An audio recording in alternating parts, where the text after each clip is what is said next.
Voices-Voix brings together Canadians who are concerned by efforts of the federal government to silence those who oppose its policies. We have documented over 80 such cases.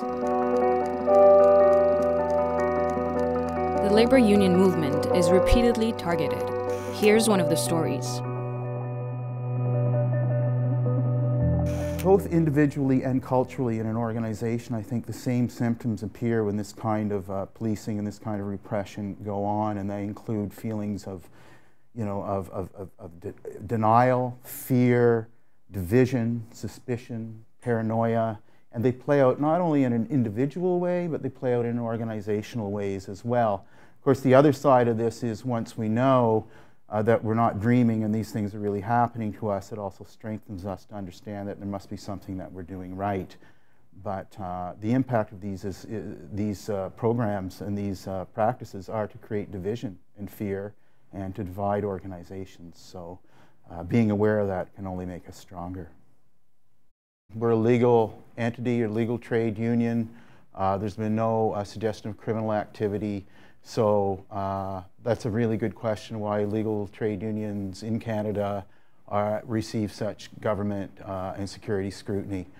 And there's been a history of this. It doesn't just come post 9/11. It's been happening for a long time. Perhaps for our social belief in social causes, perhaps for our policy on Palestine or in opposition to corporate globalization or anti-colonial, pro-Indigenous work, we don't know. Or is it for the crime of being the first union to bring parental leave to the national attention in Canada? I don't know, but it doesn't make any sense. In the past, we found bugging equipment in our offices. We've had RCMP raids in the distant past. We also see legislation that when workers are ordered back to work, it doesn't include jail time. It includes really punitive measures that would strongly affect any working class family where workers are a couple of paychecks away from poverty. Fines of anywhere from $5,000 to $15,000 a day, which is just outrageous for any working person to be able to afford or defy even extremely unjust and illegal, in fact, legislation. Police are given more and more impunity, and security apparatuses are giving more impunity to sort of act how they want. So there's this, I think there's a sort of kind of directed political policing and also infiltration of movements as well to create incidents that justify or explain a strong and heavy-handed police presence to the rest of the population.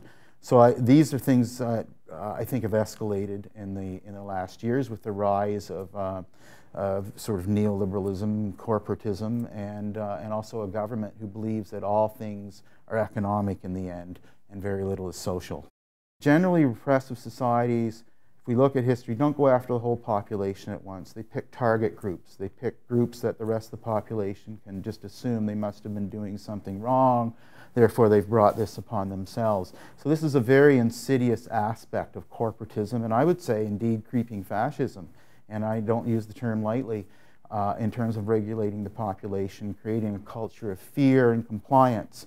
So the population should be very concerned because those are our sons and daughters and sisters and brothers and mothers and sisters, and I think we could learn a lot from the first people from these lands who thought, culturally, traditionally, about generations that hadn't been born yet for the decisions they make today. I would like to see perhaps a society like that today, and not one that's concerned with quarterly profits at the expense of human welfare, human freedom, and peace.